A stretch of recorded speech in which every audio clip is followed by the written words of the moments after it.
சொல்கிறாங்கன்னு பார்த்தீங்கன்னா partnership for a fixed term where a partnership is formed for a defined period of time. It is known as partnership for a fixed term.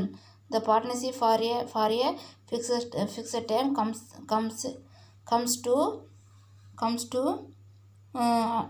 to an end on the expiry of the stipulated period அப்படிங்கிறாங்க. குறித்த கால கூட்டாண்மை குறிப்பிட்ட காலத்திற்கென அல்லது குறிப்பிட்ட வணிக செயலை செய்து முடிக்க தொடங்கப்பட்ட கூட்டாண்மையாகும். ஒரு குறிப்பிட்ட தொழிலை செய்கிறதுக்கு இல்லாட்டி குறிப்பிட்ட காலத்தில் முடிக்கிறதுக்கு என்ன பண்ணியிருக்காங்க பிஸ்னஸ் கன்சர்ன் ஸ்டார்ட் பண்ணியிருக்காங்க.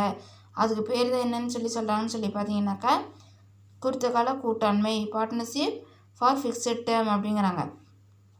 அதேமாதிரி but if the business is continue every after the original fixed period it automatically becomes a partnership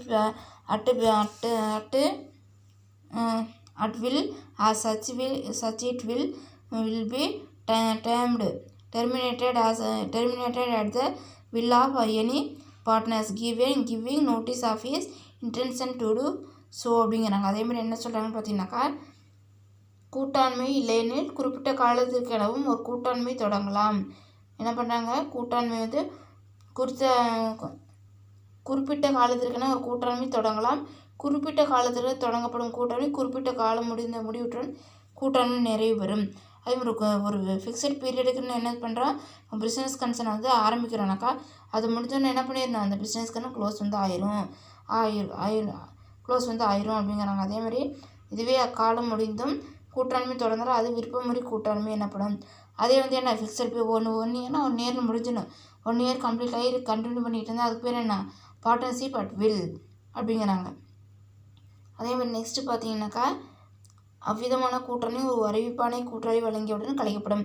அப்போ நோட்டீஸ் ஒன்று கொடுத்தோன்னே என்ன பண்ணிடுவாங்கன்னு சொல்லி பார்த்தீங்கன்னாக்கா அதை என்ன பண்ணிடுவாங்க கம்ப்ளீட் பண்ணிடுவாங்க. அதே மாதிரி நெக்ஸ்ட்டு பார்த்தீங்கன்னா என்னன்னு சொல்லிட்டு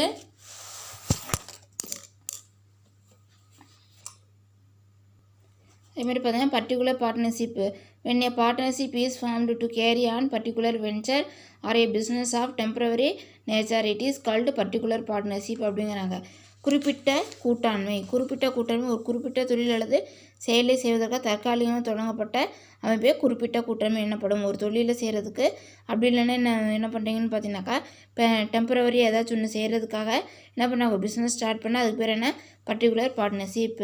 such a firm lasts so long as the business agreed upon is not completed. அதே மாதிரி அத்தொழில் நிறைவு பெறாமல் கூட கூட்டாண்மை கலைக்கப்படும். அந்த பிஸ்னஸ் என்ன பண்ணல சில நேரத்தில் என்ன பண்ணியிருக்காங்க பிஸ்னஸ் கம்ப்ளீட் ஆகலை கம்ப்ளீட் ஆகாமல் கூட என்ன பண்ணிடுவாங்கன்னு சொல்லி கழிச்சிருவாங்க அப்படிங்கிறாங்க. அதே மாதிரி other word it comes to an end on the completion of the particular venture. If such a firm is not dissolved and it began to undertake new activities not originally contemplated, the right and obligation of the partners continue to be the same as in the original partnership and it will continue till a partner gives a notice of his intention to dissolve the firm. அதே மாதிரி கூட்டாண்மையின் கூட்டாளி உரிமைகளும் பொறுப்புகளும் மீண்டும் தொடரும். அதேமாதிரி என்ன ஆகுன்னு பார்த்தீங்கன்னாக்கா இந்த பார்ட்னரோட ரைட்ஸ் அண்ட் டியூட்டிஸ் என்ன ஆகுன்னு சொல்லி பார்த்தீங்கன்னாக்கா கண்டினியூ ஆகும். அவ்வாறு தொடரும் சூழ்நிலை ஏதேனும் கூட்டாளி விருப்ப ஆணை வழங்கினால் கூட்டாண்மை கலைக்கப்படும். அப்படி ஒரு சுச்சுவேஷனில் ஏதாச்சும் ஒரு பார்ட்னர் என்ன பண்ணிடலாம் டிசால்வ் பண்ணிடலான்னு சொல்லி அவங்க நினச்சாங்கனாக்கா அது என்ன ஆயிரும்னா டிசால்வ் ஆயிரும் அப்படிங்கிறாங்க. அதேமாதிரி நெக்ஸ்ட் ஒன்று என்னென்னு பார்த்தீங்கன்னாக்கா லிமிடெட் லைபிலிட்டி பார்ட்னர்ஷிப் LLP அப்படிங்கிறாங்க. Limited liability partnership is very popular in the service sector and in the small scale business enterprises. வரையறுத்த கூட்டாண்மைன்னு பார்த்தீங்கன்னாக்கா வரையறுத்த கூட்டாண்மை சிற்றளவு நிறுவனங்களில் பிரபலமானது. ஸ்மால் ஸ்கேல் இண்டஸ்ட்ரி என்னது ரொம்ப பாப்புலர் அப்படிங்கிறாங்க.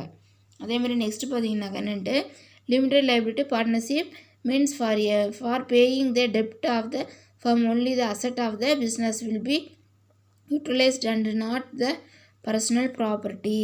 பிரபலமான தொழில் செய்பவர்களை அடக்கவில்லை கணக்காளர் அதேமாதிரி இது என்ன பண்ணுறாங்க meaning by of the only the asset of the business will they utilize and not the personal property. இதில் வந்து என்ன பண்ண இல்லை, பர்சனல் ப்ராப்பர்ட்டியை அவங்க வந்து யூஸ் பண்ண வந்து தேவை வந்து கிடையாது அப்படிங்கிறாங்க. It is prevalent among popular professionals such as cost accountant, company secretaries, chartered accountant, lawyers, architect, engineer and doctor. Limited liability partnership is available.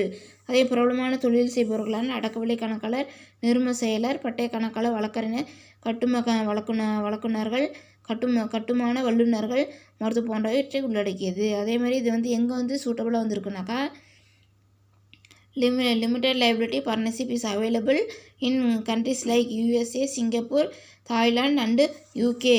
It came into existence in India since 2008. அதேமாதிரி இந்த இடத்துல என்ன இருக்குது, அமைப்பு வந்து இருக்குது அப்படிங்கிறாங்க. அதேமாதிரி நெக்ஸ்ட்டு பார்த்தீங்கன்னா டைப்ஸ் ஆஃப் பார்ட்னர். அதேமாதிரி டைப்ஸ் ஆஃப் பார்ட்னரில் ஆக்டிவ் பார்ட்னர் ஃபஸ்ட்டு வந்து என்னென்னு பார்த்தீங்கன்னா active partner. A partner who active பார்ட்னர்க்கா உழைக்கும் கூட்டாளி. A partner who take and active partner in the conduct of the partnership business is known as an active partner. That every partner is entitled to manage its affairs, all many not do so. அதேமாதிரி உழைக்கும் கூட்டாளி என்பவர் முதலீடு செய்து தொழில் நிர்வகிக்கும் பொறுப்பேற்றுள்ள கூட்டாளிக்கு உழைக்கும் கூட்டாளி என்று பெயர். அவர் என்ன பண்ணியிருக்கிறாரு, அவர் இன்வெஸ்ட்மெண்ட் பண்ணியிருக்கிறாரு, அதில் முதல் வந்து போட்டிருக்காரு, போட்டு என்ன பண்ணுறாரு, பிஸ்னஸ் கன்சர்னை மேனேஜ் வந்து பண்ணுறாரு. அவர் வந்து எல்லாத்தையும் வந்து மேனேஜ் வந்து பண்ணிக்கிறாரு. அவருக்கு பேர் தான் என்னது, ஆக்டிவ் பார்ட்னர், உழைக்கும் கூட்டாளி. ஒரு கூட்டாளிக்கும் தொழிலை மேலும் செய்யும் உரிமை உண்டு. ஒவ்வொரு பார்ட்னருக்கும் அந்த பிஸ்னஸ் கன்சர்னை மேனேஜ் பண்ணுறதுக்கு அவங்களுக்கு வந்து ரைட்ஸ் வந்து இருக்குது. அதேமாதிரி ஸ்லிப்பிங் பார்ட்னர், டார்மன்ட் பார்ட்னர் அப்படிங்கிற உறங்கும் கூட்டாளி அல்லது உழையா கூட்டாளி. சச்சிய partner contribute capital and shares in the profit or loss of the firm but does not take part in the management of the business. இத்தகைய கூட்டாளி மூலதனத்தை வழங்குவதோடு நிறுவனத்தின் லாப நாட்டத்தில் மட்டும் பங்கேற்று வியாபாரத்தில் மேலாண்மை பங்கேற்காமல் இருப்பார். அவர் வந்து இன்வெஸ்ட்மெண்ட் மட்டும்தான் பண்ணியிருப்பாங்க, என்ன பண்ண மாட்டாங்க, மேனேஜ்மெண்ட் வந்து அவங்க வந்து ஈடுபட மாட்டாங்க. லாப நட்டத்தை மட்டும்தான் என்ன பண்ணுவாங்க, ஏற்றுக்குவாங்க. He may not be known as a partner to outsider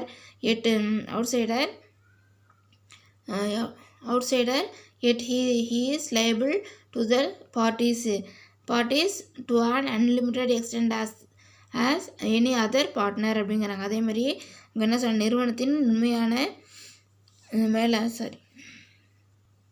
அதேமாதிரி வெளியாட்களுக்கு அவர் கூட்டாளி போன்று தோன்றாமலும் கூட்டாளி வரையறா பொறுப்பிற்கு அவரும் ஒரு பங்கேற்பாளர் ஆகும். அதே மாதிரி அவுட் சைடருக்கு வந்து அவர் வந்து என்னவா ஒரு பார்ட்னராக வந்து தெரியாட்டி அவங்க தேர்டு பார்ட்டிக்கு ஏதாச்சும் வந்து லைபிலிட்டி வந்து இருந்தாக்கா அவரும் என்ன பண்ணிக்கணும், பொறுப்பு வந்து ஏற்றுக்கணும் அப்படிங்கிறாங்க. இது வரைக்கும் நடத்தின வரைக்கும் படித்து பாருங்கப்பா. அப்புறம் டவுட் இருந்தால் கேளுங்க. அடுத்து வந்து என்னன்னு சொல்லி பார்க்கலாம். நாமினல் கூட்டாளி நெக்ஸ்ட்டு.